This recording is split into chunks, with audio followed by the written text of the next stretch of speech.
دوستو آج کی ویڈیو میں بات ہوگی دنیا کے سب سے پہلے انسان یعنی حضرت آدم علیہ السلام اور ان سے پہلے کی دنیا کے بارے میں۔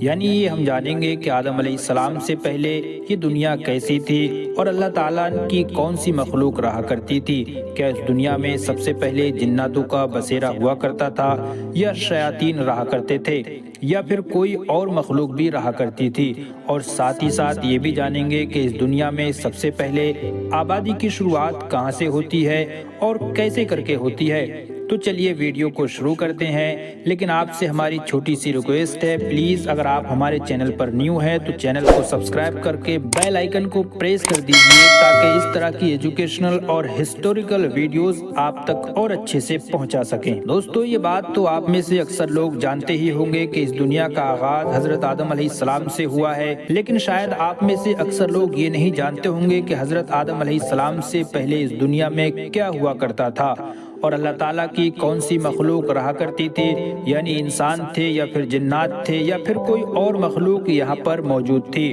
تو دوستو اس حوالے سے ہمیں ہسٹورین کی الگ الگ رائے سننے کو ملتی ہیں، لیکن اس کی حقیقت کیا ہے اور قرآن پاک میں اس حوالے سے کیا فرمایا گیا ہے اور اللہ تعالیٰ نے اس زمین کو کتنے دنوں میں پیدا فرمایا، ان تمام چیزوں کو جانیں گے۔ دوستو یہ تمام باتیں بتانے سے پہلے آپ کو کچھ اس سے ریلیٹڈ تھیوریز بتاتے چلتے ہیں۔ اسلامی نظریات کے مطابق کچھ لوگوں کا یہ دعویٰ ہے کہ حضرت آدم علیہ السلام کی پیدائش سے پہلے اس دنیا میں جنات کا بسیرا ہوا کرتا تھا۔ یہاں پر بڑے بڑے پہاڑ تھے اور بھاری بھاری جنگلات تھے، کچھ علاقوں میں خالی میدان موجود تھا اور جنات یہاں پر اپنی زندگی گزارا کرتے تھے اور جنات کے خاندان اور قبیلے بھی رہا کرتے تھے، جبکہ سائنسدانوں کا یہ ماننا ہے اور عیسائی مذہب میں بھی یہی بات مانی جاتی ہے کہ زمین پر حضرت آدم علیہ السلام سے پہلے جانوروں کی ایک مخلوق رہا کرتی تھی جن کو ڈائناسور کہا جاتا ہے۔ انسانوں کی آمد سے ہزاروں سال پہلے اس زمین پر ڈائناسور رہا کرتے تھے،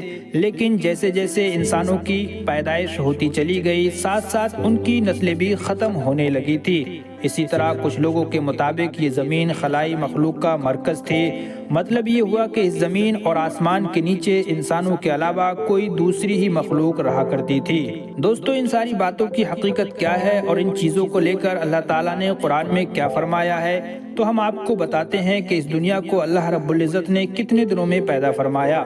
دوستو قرآن کی سورہ اعراف آیت نمبر 24 میں اللہ تعالیٰ ارشاد فرماتا ہے کہ بے شک تمہارا رب اللہ ہے جس نے آسمان اور زمین 6 دن میں بنائے، پھر عرش پہ جلوہ فرمایا جیسا کہ اس کی شان کے لائق ہے۔ رات دن کو ایک دوسرے پہ ڈھانپ دیتا ہے کہ ایک دوسرے کے پیچھے جلد جلد چلا آ رہا ہے، اور اس نے سورج، چاند اور ستاروں کو بنایا اس حال میں کہ سب اسی کے حکم کے پابند ہیں اور تمام کاموں میں تصرف کرنا اسی کے لائق ہے۔ اللہ بڑی برکت والا ہے جو سارے جہانوں کا رب ہے۔ تو دوستو اس آیت کا ترجمہ سننے کے بعد آپ کو یہ بات تو معلوم ہو جانا چاہیے کہ اللہ رب العزت نے اس زمین اور آسمان کو صرف 6 دنوں میں پیدا فرمایا، اور یہ چاند، سورج، ستارے بھی اسی نے پیدا فرمائے ہیں جن کو سائنس کی اصطلاح میں پلانٹ اور گلیکسی بھی کہا جاتا ہے۔ اسی طرح اللہ تعالیٰ سورہ ہود آیت نمبر 7 میں ارشاد فرماتا ہے، اور وہی رب ہے جس نے آسمان اور زمین کو 6 دن میں بنایا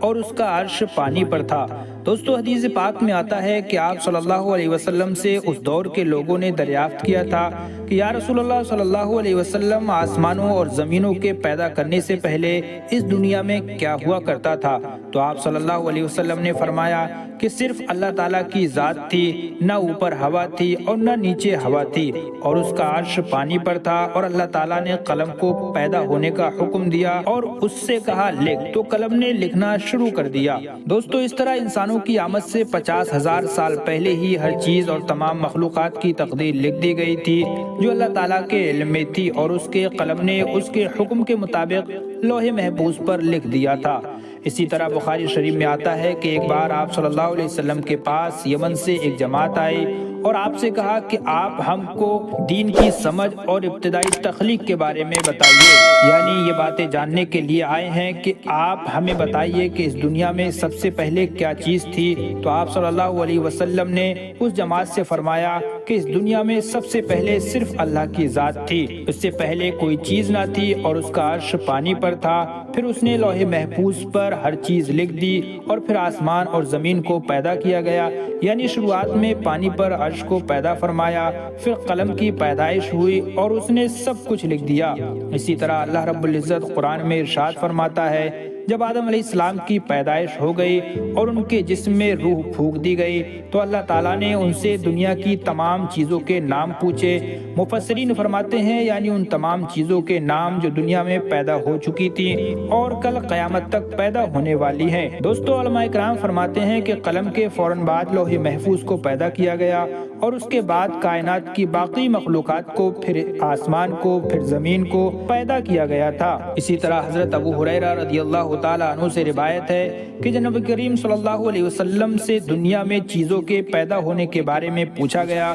یعنی کون سی چیز پہلے پیدا ہوئی اور کون سی بعد میں، تو انہوں نے میرا ہاتھ تھاما اور کہا کہ اللہ تعالیٰ نے جب دنیا بنائی تو اس کی ترتیب کچھ اس طرح سے تھی کہ ہفتے والے دن مٹی پیدا کی گئی، اور اس کے بعد اتوار یعنی سنڈے کو پہاڑ پیدا کیے گئے، اور پیر یعنی منڈے کو درخت پیدا کیے گئے، اور منگل والے دن کیڑے مکوڑے اور طرح طرح کی بیماریاں پیدا کی گئیں، اور بدھ والے دن نور یعنی روشنی پیدا کی گئی، اور جمعرات کو تمام چوپائے یعنی جانور پیدا کیے گئے، اور جمعہ کی مبارک دن سے رات کے درمیان کے لمحات میں حضرت آدم علیہ السلام کو پیدا کیا گیا، اور جناتوں کو ہزاروں سال پہلے ہی آگ سے پیدا کر دیا گیا تھا۔ اس طرح سے یہ دنیا وجود میں آئی اور حضرت آدم علیہ السلام زمین پر تشریف لائے، اور اس کے بعد ان سے تمام نسل چلی، اور یہ نسل کیسے چلی اس کی بھی ایک عجیب و غریب تاریخ ہے، کیونکہ حضرت آدم علیہ السلام کی ایک اولاد صبح میں ہوتی، ایک اولاد شام میں ہوتی تھی، پھر دوسری اولاد سے ان کا نکاح کر دیا جاتا تھا۔